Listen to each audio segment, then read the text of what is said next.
Mob Psycho 100 is special. It's special because it's a shonen anime that managed to break through the shell of shonen anime tropes and created its own unique identity within the shonen genre.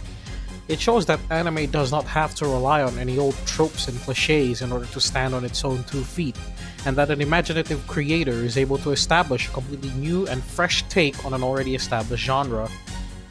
Mob Psycho has become one of my favorite shonen anime of all time, and this is coming from someone who really isn't into shonen.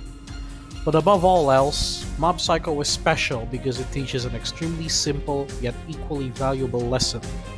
Mob Psycho 100 teaches its viewers the value and importance of learning to accept yourself and learning how to love yourself for who you truly are. Throughout the course of the anime, we see how Mob learns to love himself for who he is. The big part of what makes Mob's character development so satisfying is how indifferent he is to his own power.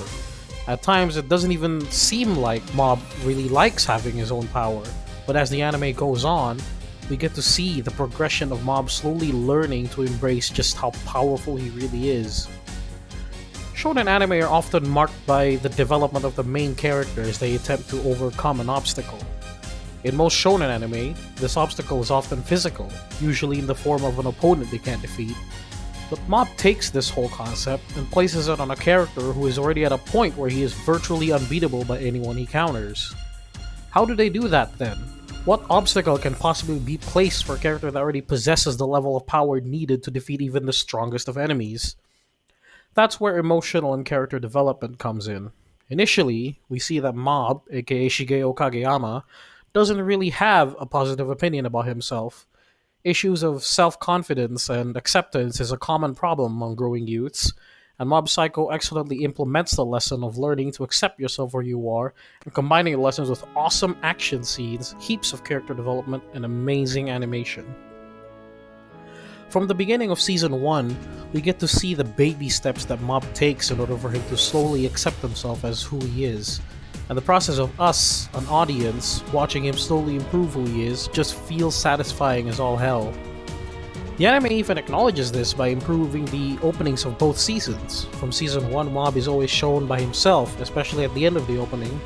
However, in season 2's opening, we see that Mob has improved socially, with the opening's last frame being shown as Mob along with his newly found friends and partners. Mob Psycho 100 is an amazing anime that I personally resonate with. It's relatable. The story follows a middle school kid who's only trying to find out who he really is, and that's an issue that's common among growing kids. The anime teaches us that no matter how weird or different you think you might be, always know that deep inside all of us are humans, and that your quirks and differences are what makes you special, what makes you stand out among the crowd. Mob Psycho teaches its audience the meaning of loving yourself, including all of your perfections and all of your quirks, because at the end of the day, that's what you'll be living for the rest of your life.